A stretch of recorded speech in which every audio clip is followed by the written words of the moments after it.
Well, greetings. I'm not at the Fredericktown Homestead today. I'm at a Sunday funeral in Middleburn, Ohio, community that I used to haul a lot for. I haven't hauled for them anytime recently, but used to take them out to uh, Missouri and Iowa. Yeah, life is in a state of change right now. Not sure what is going to happen next. Uh, Not sure at all. Don't know where I'm going.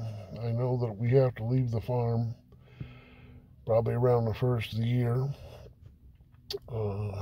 Gary and Mike and their family, they're going to be out of there, they tell me, probably before Christmas. So the animals all have to go. There's a lot of cats. There's bear dog. There's 2 sow pigs. Very nice sow pigs. There's 75 egg birds approximately, and about 20 or 25, 22 something roosters for meat. Those are Rhode Island Reds. 3 rabbits. And all them cats. We got quite a few cats that are very handy, very friendly. We got some that are spayed, some that need spaying. They all have to go. The farm is over with. I didn't see this coming. I really didn't. I was told that we had this place for as long as we needed it, we wanted it. The guy I signed the lease with told me that we could stay there as long as we were making the place better, not worse. And if you've been watching the videos, you can see that we've been improving the place pretty steadily all the way along and trying to make things better. I wasn't real happy with the mess in the front yard, but I've asked Mike and Seth to clean up that mess as best they can before they go.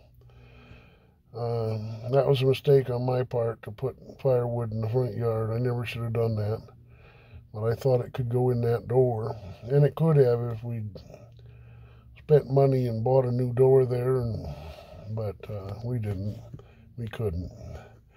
Money just wasn't there for it. We were told way back, I guess in April, not to spend any more money on the farm, that we wouldn't be compensated for any money we spent on the farm. So everything we've done since then, labor and parts and everything, has all been on me pretty much. I paid for everything, and yeah, we found out this week that on Friday that we're no longer welcome there. The farm is worth more as real estate than it is as an educational sort of place. The way that the one brother that had it liked the idea of it being a place where somebody could learn to live, raise their own food and live sustainably, and learn a new craft, a new skill, and a place where we could all thrive. He was behind that, but there was 4 siblings, and 2 of them wanted to keep the farm. I signed with one of the boys of them and the sister that was also voting on his side, that wanted to keep the farm. She died, I guess, in January or February, I'm not sure. And when she died, that swung the vote over to the other side. And the 2 that wanted to liquidate and get what they could out of the farm financially and sell it. And the idea they have is to bulldoze the house. They figure there's no reason to spend any money on that house. It's no good for anything. Just let it crumble. Well, we've done a lot of work to that house. We're putting all new windows in. That I knew, right? The guy that's in control now, he told me, don't put the windows in. And I said, it needs new windows. I'm putting new windows in.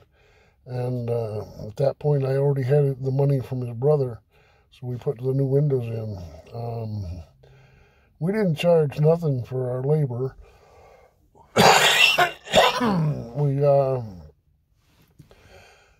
His brother paid for the windows themselves, and then we did all the labor and all the trim. And he didn't pay for any of the tools or any of the time. Those windows are all trimmed out now in cherry. Now the wood, some of it was his wood. It was in the Quonset hut when I got there. But, of course, I've added to that wood substantially. And probably 50-fold. But, yeah, the windows are trimmed out. And that was all on our own ticket. See, I was just trying to make the place better all the time, trying to teach. Mike learned a lot living there, I think, as far as woodworking and construction and learning all the time. But, and that's what the place was all about. That's what we were doing. That's why I wanted to do it. Was to share some of my knowledge, but we're out. The owners have changed, and the one that I signed the lease with is no longer in control, and the one that is in control doesn't like me, and I must say I don't like him. I treated him pretty bad. I owe him an apology. You know, when he came in and he says, I'm now the president, I said, well, bully for you. And I called up the guy that I signed with, and I said, your brother's here, and he says he's now the president. And his brother says he's lying. He's been in and out of the insane asylum his whole life, and this is just another one of his crazy dreams. Don't pay any attention to him. And,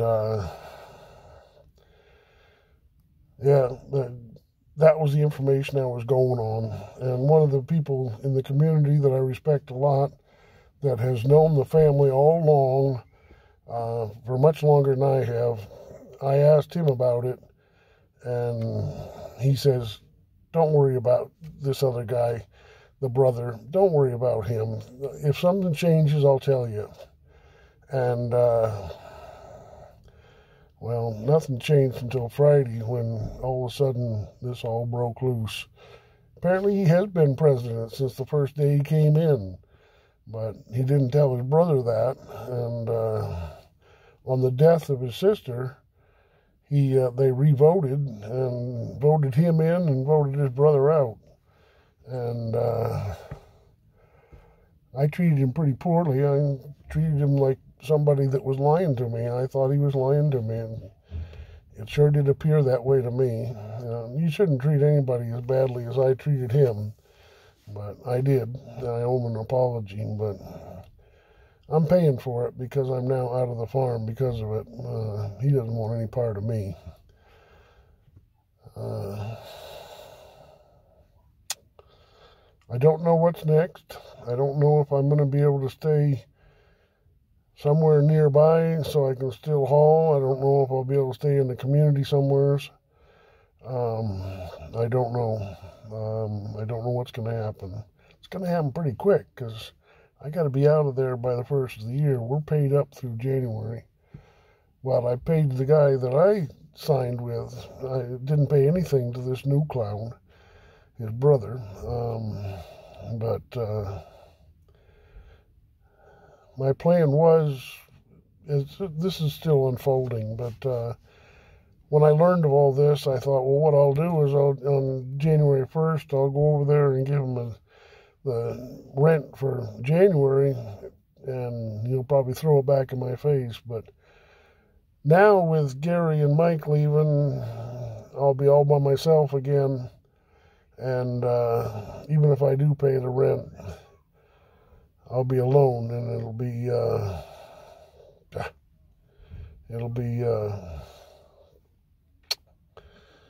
not worth doing. The only reason it's worth doing is to be able to impart some of my knowledge on somebody that wants to learn how to live sustainably, how to homestead, how to take care of animals, how to whatever I can teach them from my 70 years of experience. Yeah. So without somebody to teach, the farm is of very little value, really. It's just a place to sleep. And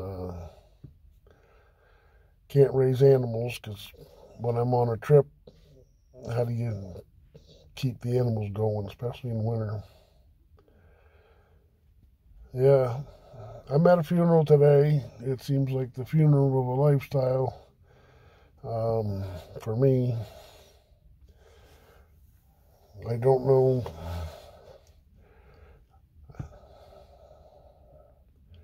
I guess I ask for your prayers.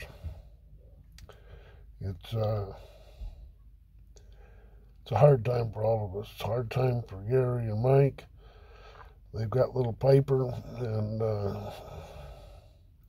they're in the middle of homeschooling. It's a hard time for them. Hopefully they've gained during the time there.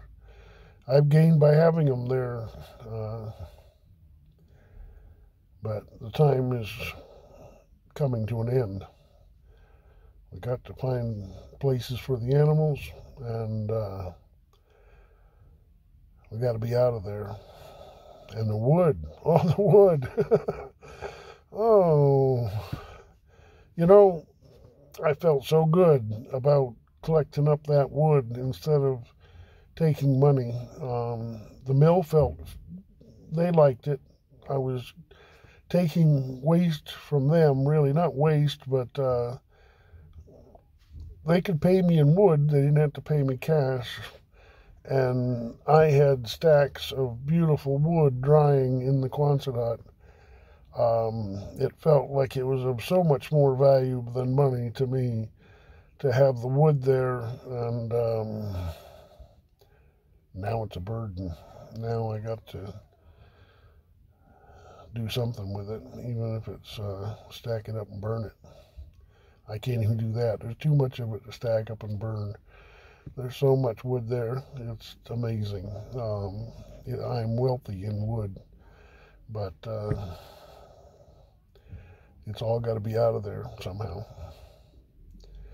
I don't know. Even the firewood. Look at the firewood that I collected. I've got 2 years' supply of firewood, which is what I wanted. I wanted 2 years ahead, and I am 2 years ahead, I think. But all for naught. All for naught. Well, I don't know where the Fredericktown Homestead channel is going to go. I've enjoyed posting every day. It's been a struggle sometimes to find something to post, but I've done it pretty much every day. There's been a few days that I missed, but very few and far between. And I don't know what's going to happen to it. It never did get off the ground like I hoped. I hoped we'd have 1,000 subscribers by now, but we're less than 660 right now. That's all we got. And we're not a sensational channel. We don't have a pretty girl like Mike Morgan has. We don't have a sawmill. We don't have any equipment per se. We have hand tools and a planer and a lot of wood. And that doesn't build a big subscriber base quickly. I'll tell you it don't. But thank you for those that followed us, that subscribed, that liked, that commented.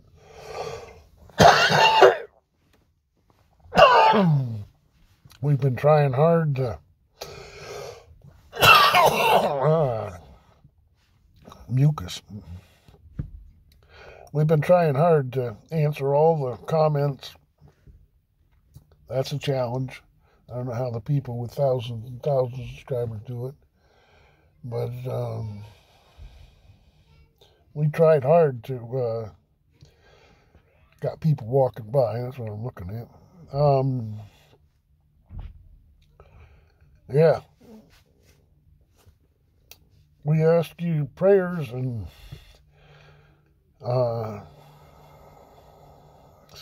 if you want a cat, we got cats. If you want chickens, if you want anything, we've got pretty much everything. I plan to leave there with my van and my shirt on my back. So if there's anything we got that you want, please ask, comment, or message me. And that's where we are today. And as I always say, God bless.